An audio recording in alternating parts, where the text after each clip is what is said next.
yang didawahkan kalian Al-Imam Fakhruddin Ar-Razi, beliau dawuh.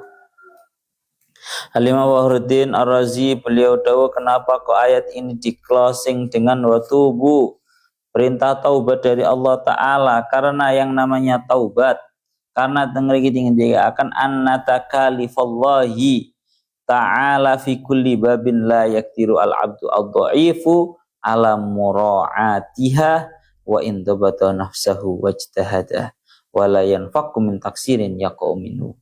Karena semua daripada taklif, beban yang diperintahkan oleh Allah Ta'ala kepada kita, baik itu perintah ataupun larangan, itu semua ketika dinisbatkan kepada seorang hamba yang lemah seperti kita, hamba-hamba yang lemah seperti kita, niscaya seorang hamba tidak akan mampu 100% untuk melaksanakan.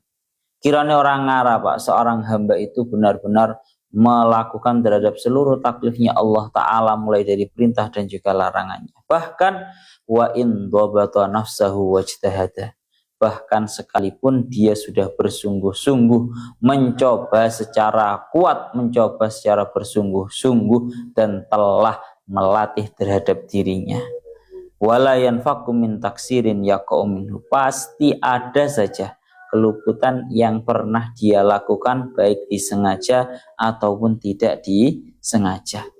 Sehingga tatkala seorang mukmin seperti kita ini, apalagi seperti kita ini merupakan orang-orang yang lemah dalam segi imannya, masih kurang begitu bakoh, maka solusinya, karena memang di situ dikatakan dipastikan pasti terjatuh juga dalam lubang maksiat sekalipun itu tidak sengaja, maka falidzalika wasal mu'minina jami'an bitaubati wal istighfari wa ta'milil falahi idza tabu wastaghfaru. Nah gitu.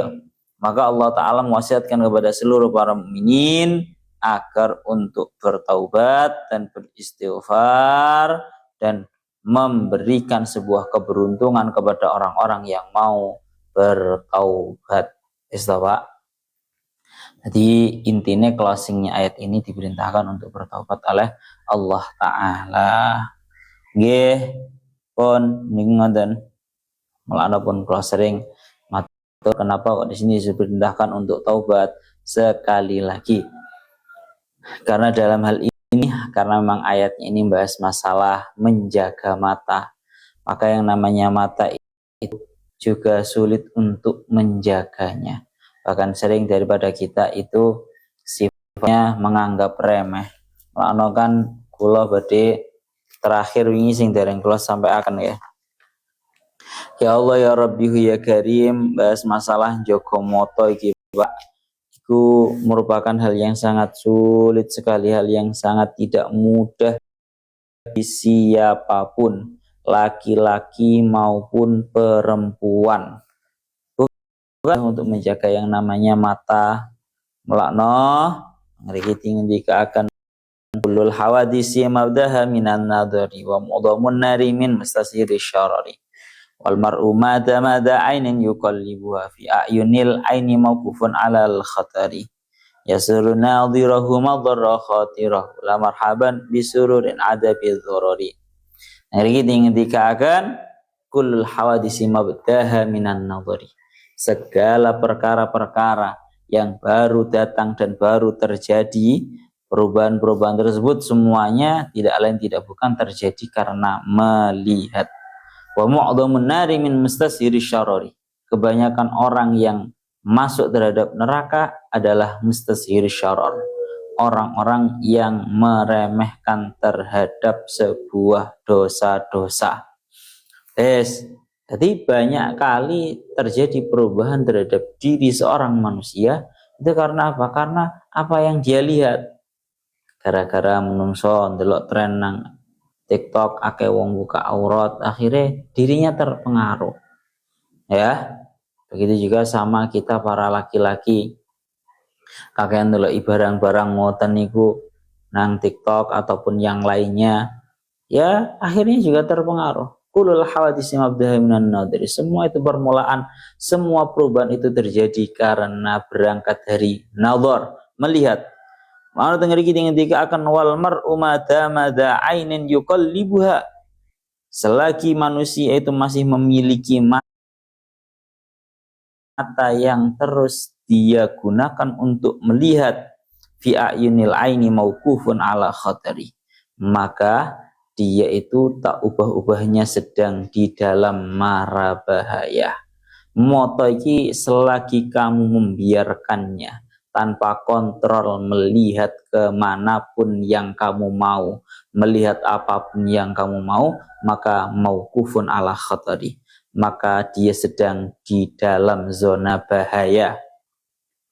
Lalu terakhir, yang kita akan yasurru nadhirahu madarra khatirahu. Seringkali apa yang dilihat oleh seseorang itu yasurru nadhirahu, memang membuat senang terhadap orang yang melihatnya. Awak dhewe ndelok iku senang, tapi madarra khatirahu, tapi hal tersebut itu memberikan mara bahaya terhadap hati, batin, dan juga kesucian batin kita.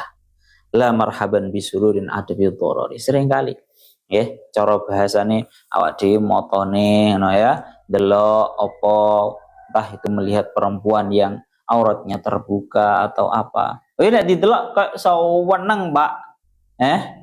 Yasurru nadhirahu, sangat membuat orang yang melihat itu senang, tapi madharra khatirahu, sangat berbahaya terhadap batinnya seseorang. Bahaya sekali.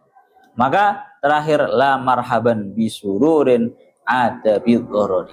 Ucapkan tidak selamat datang kepada setiap perkara yang membawa kebahagiaan namun memiliki ending yang bahaya. Loh, kudu ngomong ngoten. La marhaban bisururin ada bidorori. Aku ucapkan tidak selamat datang kepada sebuah kebahagiaan yang membawa ending berupa mara bahaya. Tapi niki apot tenanan ora enteng, Pak. La marhaban bisururin ada bidorori. Malas pun sering kula aturaken, mulana pun sering kula aturaken an-nadhar ilal ma'asi wan nadhar ila ahlil ma'asi yahmiluka 'alal ma'asi. Seringkali kita itu melihat tok. Kita melihat saja kepada orang-orang yang melakukan maksiat. Kita melihat kepada tindakan maksiat. Itu seringkali membuat hati kita juga ikut ingin melakukan tindakan maksiat tersebut. Makna tengah kita akan, karena mata itu termasuk daripada perkara yang sangat sulit untuk dijaga, maka seperti yang dilakukan oleh Syekh Mutawalli Asy'arawi, sekalipun manusia sudah berusaha semaksimal mungkin, bisa dipastikan pasti juga akan jatuh juga. Sehingga solusinya bagaimana? Tidak lain tidak bukan adalah melaksanakan yang namanya taubat. Kudu taubat. Karena dikatakan kalian para ulama at-taib dikatakan tentang hadis-hadis dikatakan at-taib minadz-dzambi kaman la dzambalah. Orang yang bertaubat dari orang yang bertaubat dari dosa, maka dia seolah-olah orang yang tidak memiliki dosa tersebut. Seolah-olah dia tidak pernah melakukan dosa tersebut. Orang dikatakan tentang hadis lintu kullu bani Adam khatta'un. Setiap daripada para manusia keturunan Adam ini pasti merupakan orang-orang yang pernah atau bahkan sering berdosa. Sekali lagi bahasanya khatta'un, bukan mukhti', orang yang pernah melakukan salah, bukan, tapi khata', sering melakukan kesalahan, sering melakukan dosa. Tapi wa khairul khatta'in at-tawwabun, sebaik-baiknya orang yang sering melakukan terhadap kesalahan adalah mereka orang-orang yang mau bertaubat.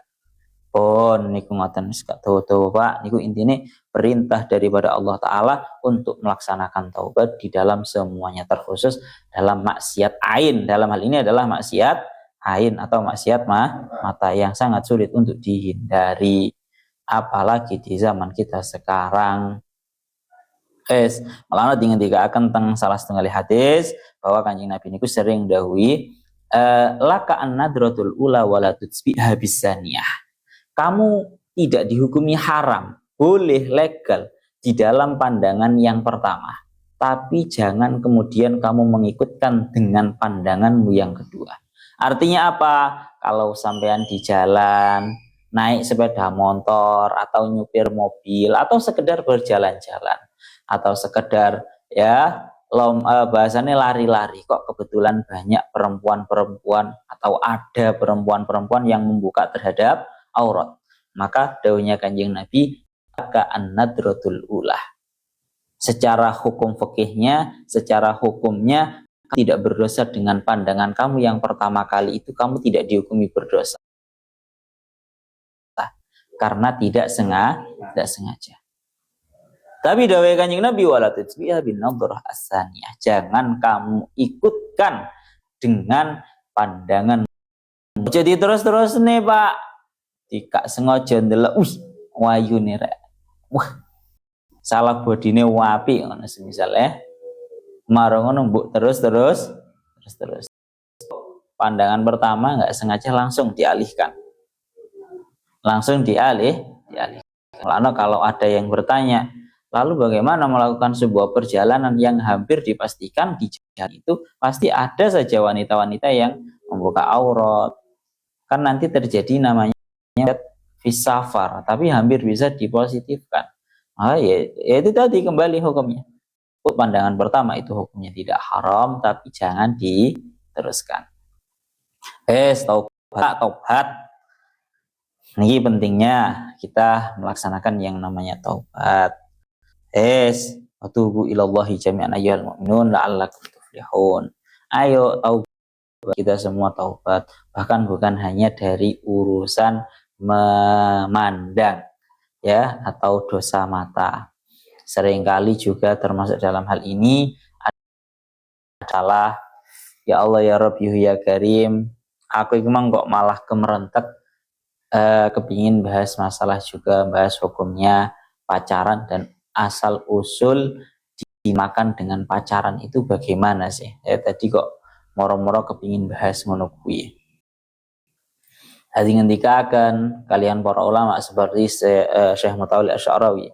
Syekh Mutawalli beliau menjawab ketika beliau ditanyai dengan al-alaqah bainar rajuli wal mar'ah, sebuah hubungan antara laki-laki dan perempuan, maka dawuhnya para ulama yang namanya pacaran itu dihukumi haram. Hubungan antara laki-laki dan juga perempuan tanpa menikah, tanpa pacaran itu hukumnya haram. Dan kalau mau dibahas, ini kan termasuk daripada hal yang dalam zaman kita ini dianggap dinormalisasikan atau dianggap merupakan hal yang biasa. Atau bahkan lebih parah dari itu, orang yang nggak punya pacar itu dianggap tidak laku. Kan malah seperti itu toh.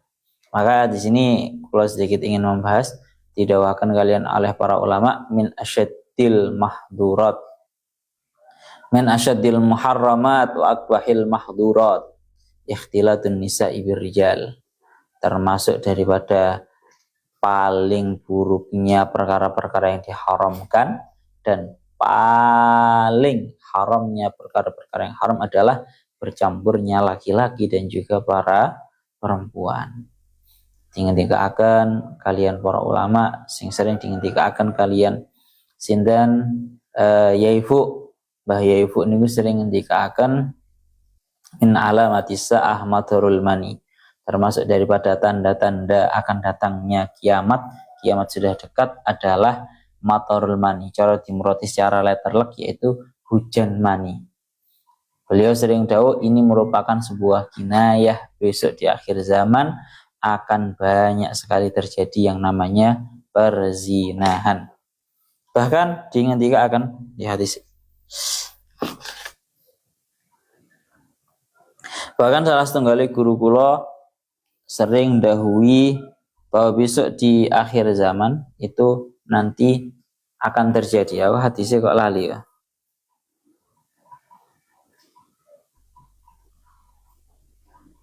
Ini tak tahu sih.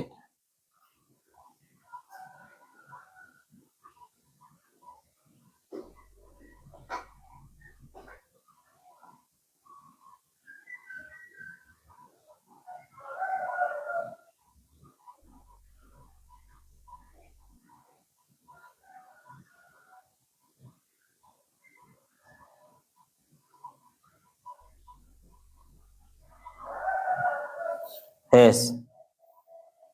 Kula lanjutaken malih teng mriki dikaaken ya Allah ya Rabbi ya Karim.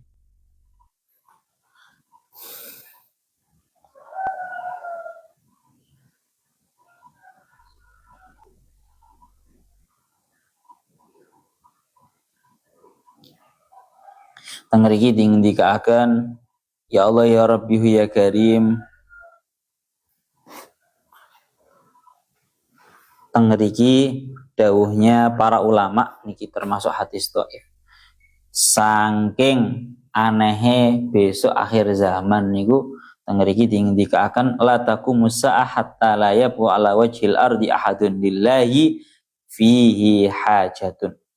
Tidak akan berdiri, tidak akan terjadi yang namanya hari kiamat sampai di atas muka bumi ini tidak ditemukan satu orang pun yang memiliki hajat terhadap Allah Ta'ala.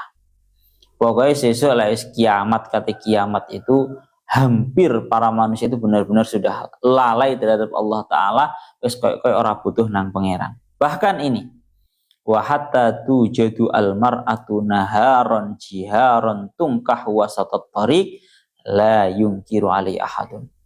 Bahkan besok di akhir zaman mendekati kiamat akan ditemukan seorang perempuan di siang hari, di siang bolong secara terang-terangan dinikahi, dengan artian dilakukan kepada dia hubungan seksual wasatat tariq, bahkan di tengah-tengah jalan. La yungkiru alai ahadun, dalam keadaan tidak satupun dari orang-orang itu mengingkarinya, menganggap itu adalah hal yang biasa. Bayang nih Pak, naharon jiharon wasatot tariq, akan ditemukan seorang perempuan itu dilakukan kepada dia hubungan seksual di siang bolong secara terang-terangan, yang sifatnya wasatot tariq, di tengah-tengah jalan, dalam keadaan la yungkiru alai ahadun, tidak satupun itu yang mengingkari. Bahkan wala yughayyiruhu, tidak ada yang ingin untuk merubahnya. Fayakunu amsaluhum yauma idin alladhi yaqul law yukhbiha anit tariqi qalilan. Paling mek batene rada minggir pojok nang tengah-tengah dalan ngono. Niku ngerinya besok di akhir zaman itu sampai seperti itu. Bahkan Al-Imam An-Nawawi mendahulukan di dalam syarah beliau, syarah Nawawi, ya taharujuna taharujal humur ayyu jami'u ar-rijalu an-nisaa bi hadratin nas kama yaf'alu al-hamir wa la yaktarisuna lidzalik.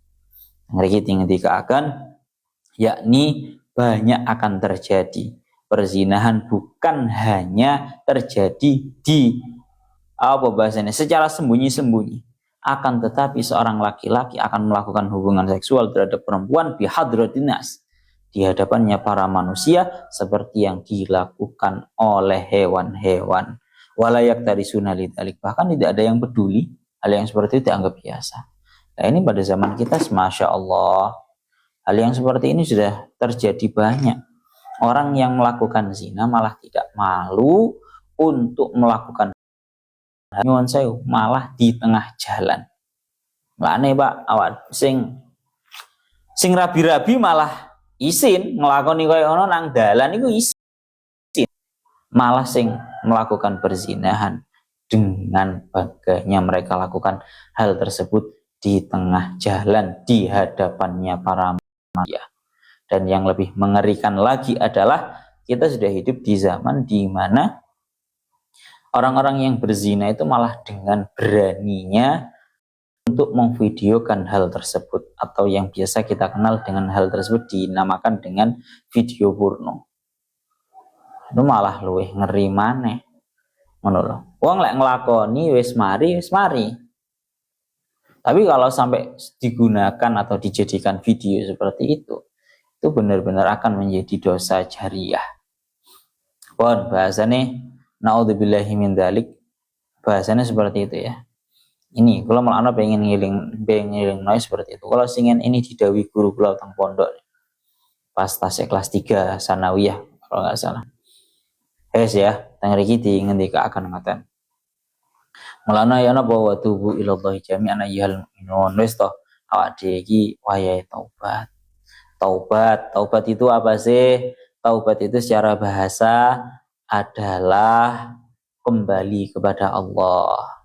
Taubat itu dengan beberapa syarat. Yang pertama, secara hati kita itu benar-benar menyesali dan kemudian timbul perasaan kuat ingin menyudahi segalanya, tidak akan mengulanginya kembali di zaman yang akan datang. Ku jenenge taubat. Pun wa tubu ilallahi jami'an ayyuhal mu'minun. Kalau ada hubungannya dengan orang lain, ya harus meminta maaf kepada orang lain tersebut. Pun, gak usah dawa-dawa, Pak. Oh iya, aku mang pengen bahas pacaran loh. Ya Allah ya Rabbi ya Karim, dan termasuk daripada hal ini adalah pacaran. Pacaran itu ditinggalkan kali para ulama haram. Ya. Piye ya awak dhewe iki masyaallah. Kirane malah ini nanti hubungannya dengan ayat yang nomor 32. Sekali lagi ayat yang nomor 32 yang bahas masalah pernikahan nanti. Lah denger iki ngendikaken kalian para ulama. Kamu lek pengen ngerti asale pacaran iku apa sih? Pacaran, yang namanya pacaran itu diambil daripada kalimat pacar. Pacar itu kalau kalian tahu adalah sebuah warna yang ditempelkan kepada kuku atau kepada apa iki jenenge tangan, atau bisa disebut dengan salah satunya termasuk daripada pacar adalah henna. Kalau sekarang itu bahasanya henna. Itu namanya pacaran. Jadi orang kalau menggunakan itu namanya pacaran. Lalu apa hubungannya pacar dengan dinisbatkan kepada hubungan antara laki-laki dan juga perempuan? Maka dingendikakan kalian para ulama pada zaman dahulu. Ya, karena yang namanya pacaran, perempuan itu tangannya akan diberi pacar itu kalau sudah dinikahi atau minimal kalau sudah dilamar. Jadi kalau perempuan itu sudah dinikahi atau dilamar, biasanya di tangannya itu dikasih pacar atau bahasanya dikasih henna. Sehingga sampean kalau ini bukan hanya tradisi di Indonesia loh ya. Ini tradisi internasional ini. Di Indonesia banyak kan seperti itu, kalau lamaran atau nikahan itu di tangannya perempuan itu dikasih yang namanya pacar. Sehingga ini untuk menunjukkan bahwa ketika perempuan itu sudah dipacar di tangannya, ini menunjukkan bahwa perempuan ini sudah memiliki ikatan resmi dengan seseorang laki-laki yang memiliki itikat baik, ingin menjadikannya seorang istri, ingin menjadikannya sebagai perempuan yang menemaninya semasa hidupnya. Itu namanya pacar. Melakno kalau di dalam syairan yang sangat terkenal dari ceritanya Qais Al-Majnun dan juga seorang perempuan yang bernama Laila Al-Amiriyah. Awake mesti kabeh tahu krungu Pak istilah Qais Al-Majnun, Laila Majnun. Hubungannya Laila dan juga Majnun.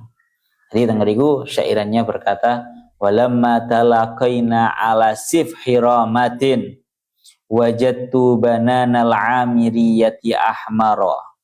Katanya si Majnun, lamma talaqaina ala sifhi ramatin, tatkala aku bertemu dengan Laila,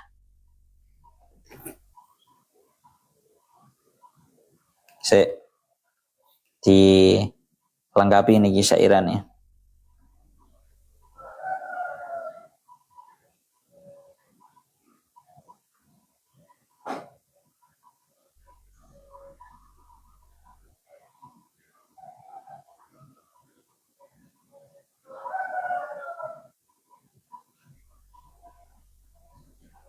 Dengar iki dingin-dingin saya iki tak terena ya sairane bising lengkap ya. Aku rodok setengah apal-apal setengah Pak.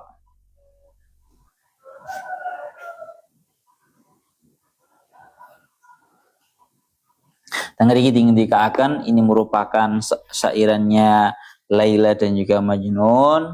Dengar iki dingin-dingin lamma talaqina ala sibhi ramatin wajadtu bananal amiriyati ahmara. Tatkala aku bertemu dengan Laila, maka aku temukan tangannya bananal amiriyah. Tangannya, banan itu ujung jarinya Amiriyah. Si Laila al-Amiriyah itu dalam keadaan sudah menggunakan pacar yang berwarna merah. Kaget Pak Majnun ini. Kenapa kok tiba-tiba di tanganmu itu kok ada pacar berwarna merah? Ya, yang secara tidak langsung itu mengartikan bahwa kamu sudah terikat, entah itu dilamar atau bahkan sudah dinikahi oleh seorang laki-laki. Si Laila pun si Majnun pun kaget. Maka Majnun pun berkata, fakultu khadabtil kaffa ala firaqina faqalat ma'adallahi dzalika ma jara. Maka seorang Majnun pun berkata, khadabtil kaffa ala firaqina. Apakah kamu meletakkan pacar di tangan kamu sebagai tanda atas perpisahan kita? Sebagai tanda atas perpisahan kita. Karena kalau pakai pacar kan ya wes berarti sudah selesai hubungan antara Laila dan juga Majnun, karena Laila sudah dipinang oleh orang lain. Kalau kamu di tangannya itu ada yang pacar yang berwarna merah. Khadabtil kaffa ala firaqin. Apakah kamu meletakkan pacar di tangan kamu itu sebagai tanda perpisahan kita? Maka Laila pun menjawab, faqalat ma'adallahi dzalika ma jara. Aku berlindung dengan Allah dari perpisahan tersebut, namun itulah yang terjadi. Sontak hal ini semakin membuat Majnun semakin takut. Walakinnani lamma ra'aituka rahilan bakaitu daman hatta balaltu bihi sara. Akan tetapi wahai Majnun, tatkala aku melihat engkau pergi, maka aku menangis darah hingga hal tersebut membasahi terhadap bumi. Masahtu bi atrafil banani madami'i fasara khidaban bil akuffi kama tara. Maka tatkala aku menangis darah, aku usapi air mataku yang berupa darah tersebut dengan ujung jariku, sehingga hal tersebut menjadikan ujung jariku menjadi merah. Yes. Ini salah satu cerita daripada masalah khidab, sehingga makna asal daripada pacaran itu harus diartikan orang itu sudah minimal lamaran atau bahkan sudah menikah. Sehingga kalau diartikan ke sebenarnya sekedar hubungan itu kurang tepat. Itu istilahnya orang-orang sekarang tapi kurang tepat. Harusnya lamaran kemudian menggunakan pacar itu baru dikatakan sebagai pacaran. Atau kalau orang-orang itu bahasanya disebut pacaran setelah menikah lah, kui baru benar Pak. Sekarang kembali lagi ke ini tadi, watubu ilallahi jami'an ayyuhal mu'minun. Ayo sekarang kita waktunya taubat, waktunya kembali. Sejauh apapun seorang hamba melangkah menjauh dari Tuhannya, tetap saja seorang hamba akan merindukan. Tetap saja seorang hamba itu akan merindukan kembali kepada sosok Tuhannya. Karena satu-satunya perpisahan yang seorang hamba itu tidak akan pernah bisa untuk ridho adalah perpisahannya dengan Tuhannya. Pun, tanggal ini tinggal akan ngatakan, wis Pak, saat ada wong ngedoi pangeran pasti kepingin kembali. Sekalipun terasa sangat berat sekali. Ayo balik nang pangeran. Pun, ya Allah ya Rabbi ya Karim wa tubu ilallahi jami'an ayyuhal mu'minun. Wes ayo balik kabeh. Siapa yang ya Allah ya Rabbi ya Karim mulakno niki nggih pun sering kula maturaken. Puncak tertinggi di dalam mencintai adalah tatkala seseorang, bahasan bukan seseorang. Tatkala seseorang itu ya Allah piye bahasane ngeten mawon wis. Dalam syairannya niku ngendikaaken asaitu ka rabbi teng mriki sing syairan-syairan biasanya nang Banjari niku lho. Niku wecoh, niku artinya seperti ini.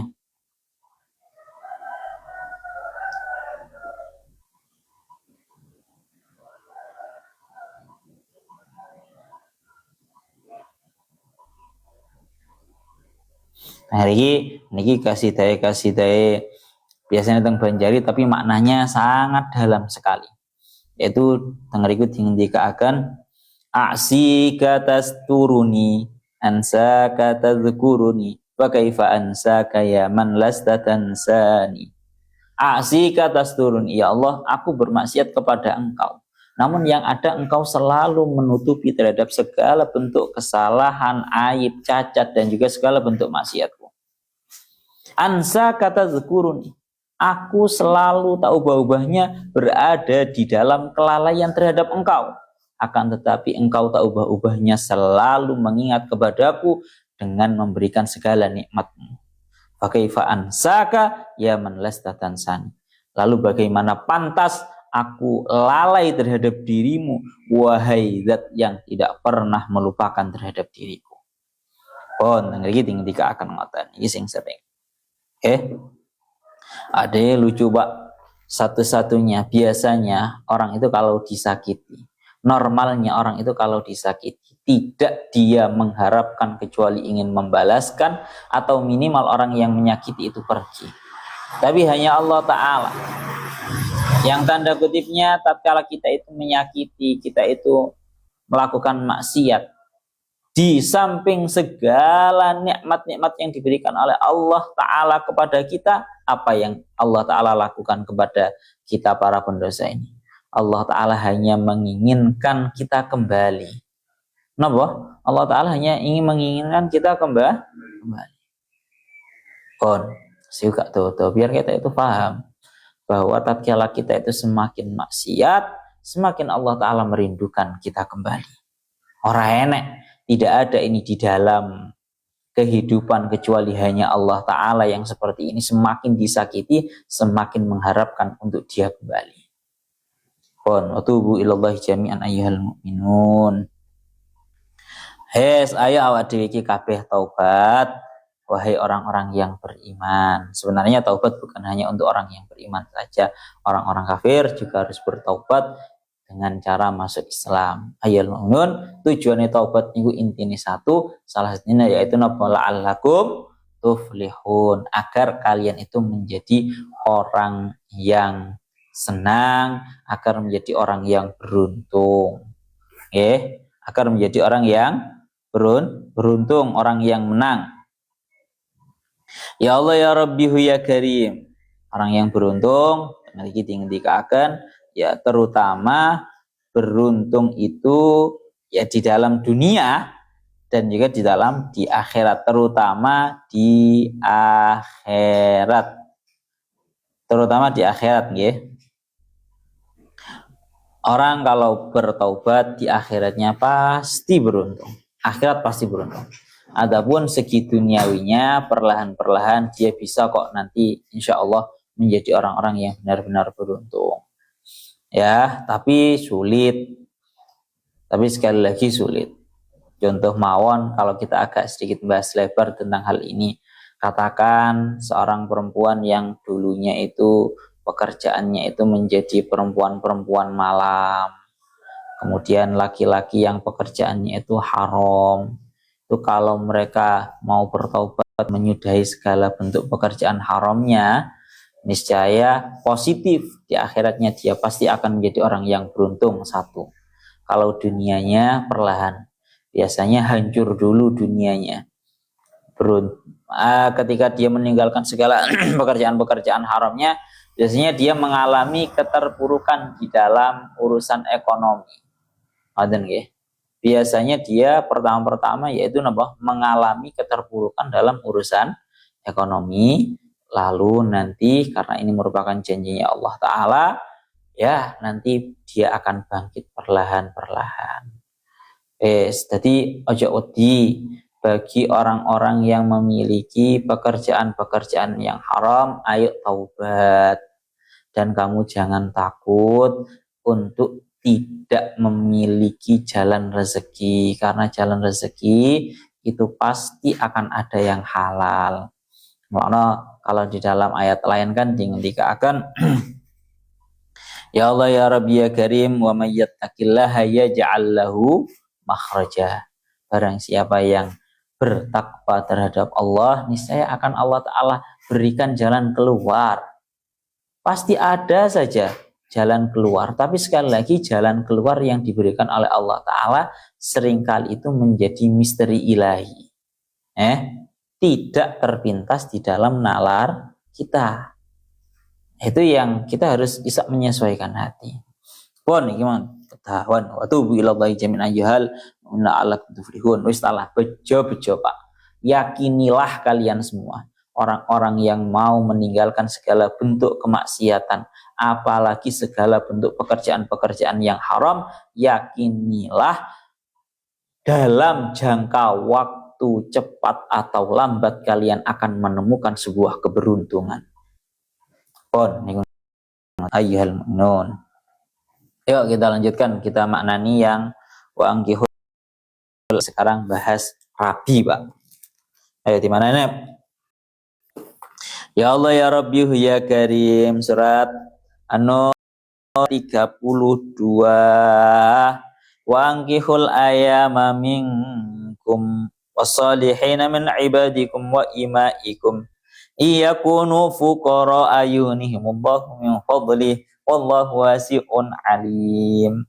Wa angkihul ayama minkum, wa angkihulan ngerabekno, ya, angkihu. Ini bukan nakahayangkihu. Kalau nakahayangkihu rabio sapa sira kabeh. Tapi ini angkihu dari kata-kata angkahayangkihu, ingkahan wa mungkahan, bahwa mungkihun wadaka mungkahun angkih. Ngerabekno sapa sira kabeh. Wa angkihulan padha ngerabekno sapa sira kabeh al ayama ing pira-pira wong kang legan, orang-orang yang lajang.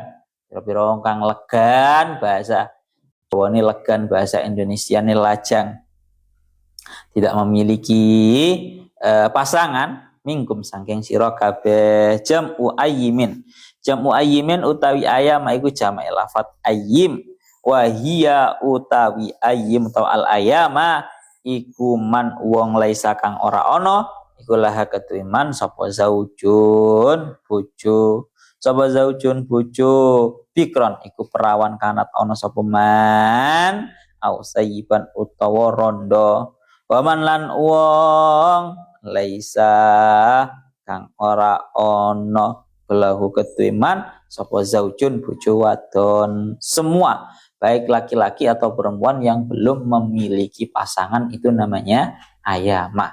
Istilah bahasa Jawanya itu legan, bahasa Indonesianya itu lajang. Wa hadza fil ahrari wal harairi. Wa hadza utawi ikilah dawuh wa anggihul ayama iku fil ahrari ing dalem pira-pira wong lanang kang merdeka, wal harairi lan pira-pira wong wadon kang merdeka. Nikahkanlah para laki-laki dan perempuan yang masih lajang tersebut. Wassolihina lan wong kang padha solih al mukminina kang padha iman, min ibadikum saking pira-pira kawula sira kabeh, wa imaikum lan pira-pira amat wadon atau budak wadon sira kabeh. Wa ibadun tai lafat ibadun iku min jumu'i abdin setengah sangking piro-piro jamae mufrad abdin. Ima itu jamaknya amat. Iyakunu fuqara ayunihimullahu min fadlih wallahu wasi'un alim. Iyakunu lamun ono sopo sira kabeh. Iyakunu lamun ono sopo sira kabeh al ahraru. Kok sira sih? Iya kun namun ana sapa ahrar. Al ahraru tegese pira-pira wong lanang kang merdeka. Fuqara pira-pira wong kang iku fuqara pira-pira wong kang fakir, pira-pira wong kang melarat yunihim mongko bakal nyugihake ing ahrar sapa Allah Gusti Allah bitazawuji kelawan rabi. Tazawuji kelawan rabi min fadlihi saking kautamaane Allah, min fadlihi saking kautamaane Allah. Wallahu wasi'un alim, wallahu ta'ala Allah wasi'un kang jembar khalqihi Maring para makhluki Allah alimun tur kang mudaneni. Alimun tur kang mudaneni pun. Niki sak mangke awak dhewe iki bahas ayat rabi wa angkil ayama ming. Lah teng mriki dingendikaken ya Allah ya Rabbi ya Karim tatkala di ayat-ayat sebelumnya Allah taala itu membahas masalah ayat-ayat yang melarang yang namanya zina, ayat-ayat yang membahas bagaimana caranya laki-laki dan perempuan itu menjaga mata. Maka di ayat ini Allah taala membahas memerintahkan bahwa wa angkihul ayama minkum. Wa angkihu kita murati ayatnya dulu ya. Wa angkihul ayama minkum. Dan nikahkanlah laki-laki dan perempuan yang masih lajang dari kalian semua. Wassalihina min ibadikum wa imaikum. Dan juga yang solih-solih yang beriman dari hamba-hamba, baik perempuan ataupun laki-laki, budak laki-laki atau budak perempuan. Iyakunu fuqara ayunihimullahu min fadlih. Jika mereka itu merupakan orang-orang yang fakir, orang-orang yang melarat, yunihimullah min fadlih, niscaya Allah Ta'ala lah yang akan menjadikan mereka itu kaya dari anugerahnya Allah. Wallahu wasi'un alim. Dan Allah Ta'ala adalah zat yang maha luas sekaligus zat yang maha mengetahui. Alimun aibihim kelawan ahror, bihim kelawan ahror. Pon, sekarang kita murati tafsir Jalalainnya. Wa angkihul ayama minkum, jam'u ayyimin, ayama, dan nikahkanlah para laki-laki dan perempuan yang lajang dari kalian semua. Mari dengan nikahkan. Ayama itu merupakan jamaknya lafadz ayyim.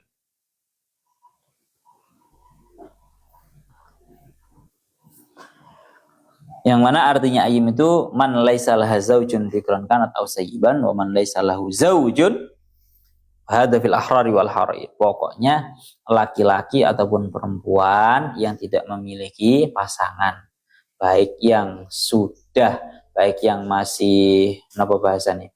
Pujangga atau masih gadis, masih perawan, atau yang sudah janda dan juga sudah duda. Pokoknya statusnya legan atau lajang, nikahkanlah.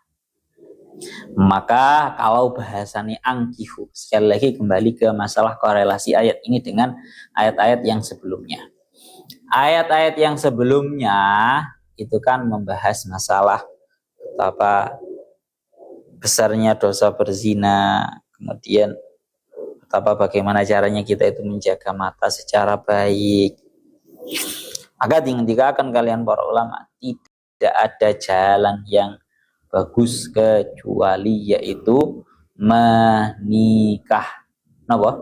Kecuali menikah. Orang kalau mau terhindar dari zina, orang kalau mau ya Allah ya Rabbi ya Karim terjaga matanya, itu ya caranya adalah dengan cara menikah.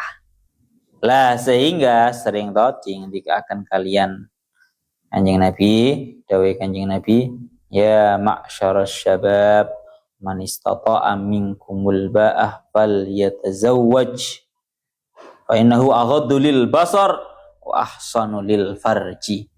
Ya ma'syaras syabab, wahai para pemuda-pemuda, barang siapa man istata'a, barang siapa yang sudah mampu dari kalian semua al-ba'ah, untuk memiliki mahar, untuk memiliki biaya, maka falyatazawwaj, maka hendaknya dia menikah.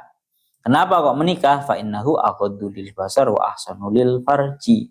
Karena yang namanya menikah itu merupakan salah satu sebab yang terkuat untuk menjaga mata dan juga menjaga kemaluan.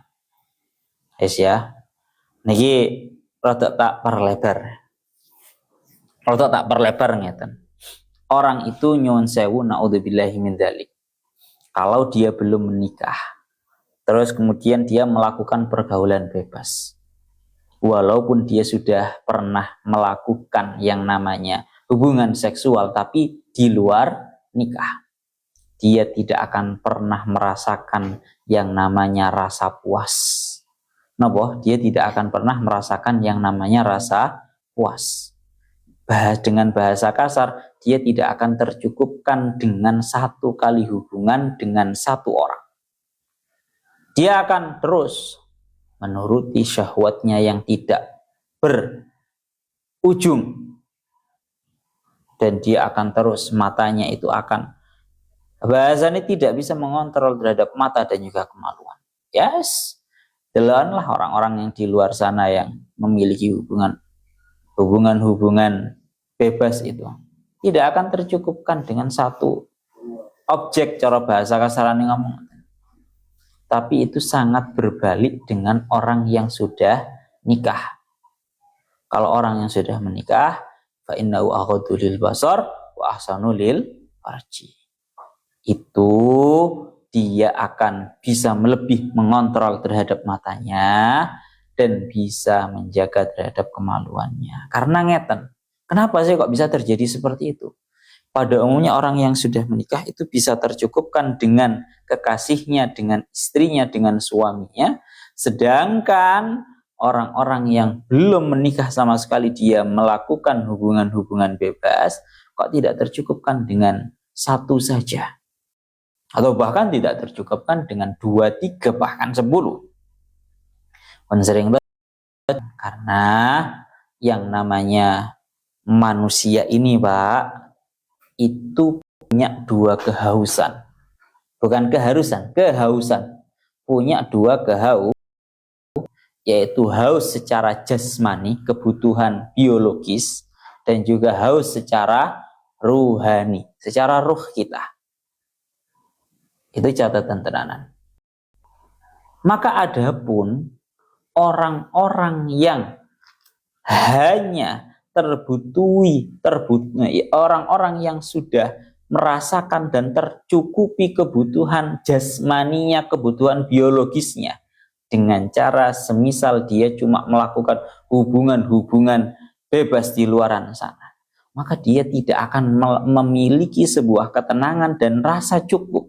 Karena apa? Rasa kebutuhan rohaninya belum ada. Orang laki-laki dan perempuan itu bukan hanya berkumpul secara jasad saja. Kamu lupa bahwa betapa pentingnya berkumpulnya secara rohani. Paham, Pak?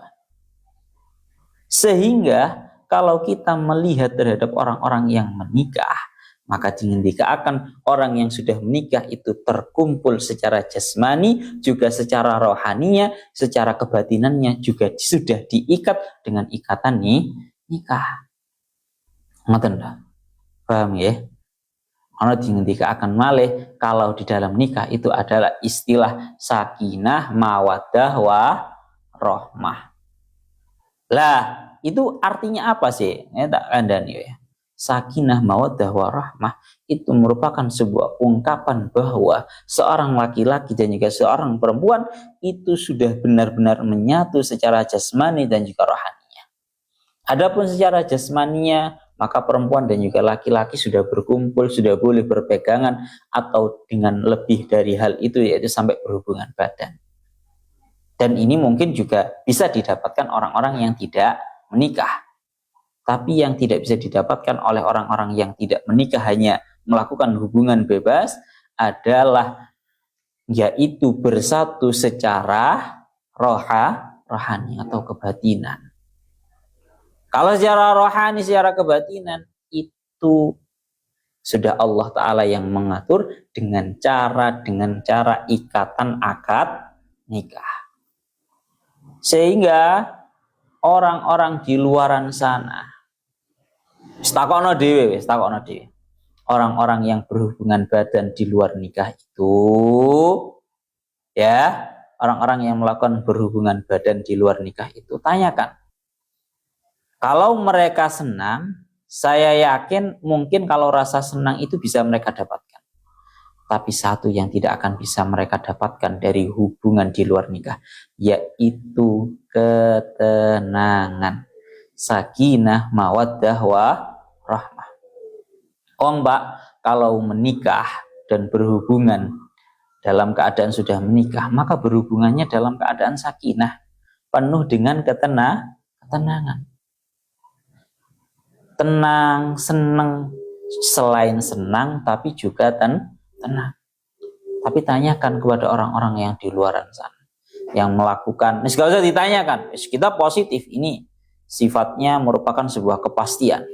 Orang-orang yang di luar sana yang melakukan hubungan bebas, sekalipun mereka senang dengan hubungan tersebut, pastikanlah mereka kondisi kejiwaannya sedang tidak tenang, pikirannya galau, Pak. Takokno tenangan. Ya, gak usah takokno wis, gak usah ditakokno. Wis positif iku wis. Real niku wis. Real, pun real. Bingung. Jiwanya mereka, ya walaupun secara tampaknya mereka itu kehidupannya itu senang, ya, jedak-jeduk nang dunia malaman, waduh, mereka bisa dikatakan senang, tapi nyuwun sewu hatinya tidak tenang. Walaupun bolak-balik kula aturaken, ala bidzikrillahi tatmainnul qulub, dengan mengingat berzikir terhadap Allah, hati kita itu menjadi tenang. Dengan kita bertakwa terhadap Allah, hati kita itu menjadi tenang. Sehingga seorang manusia lebih butuh terhadap sifat tenang daripada senang. Ya. Jadi awakmu jangan pernah ada cita-cita hidup ini senang, karena yang paling utama di hidup ini adalah tenang. Esto, wong gue lek tenang masih gak pati seneng, iku penak. Tapi lek wong masih seneng tapi lek gak tenang, bingung. Seperti orang yang kehilangan arah. Segitu wae Mbak Suangkihul ayam minkum ya Pak. Besok mohon ya. Secara garis globalnya wa angkihu ini tugasnya wali, tugasnya orang tua, baik laki-laki ataupun perempuan. Maksudnya gini loh, jadi masalah di ayat ini bukan perintah untuk menikah, tapi ini perintah untuk menikahkan. Pun niki pun kelihatannya pun hampir 1 jam sekolah cekapakan sampean, dan insyaallah keterangan malih minjing wa angkil ayam niki minjing on ilahuna Allah alam bisawab.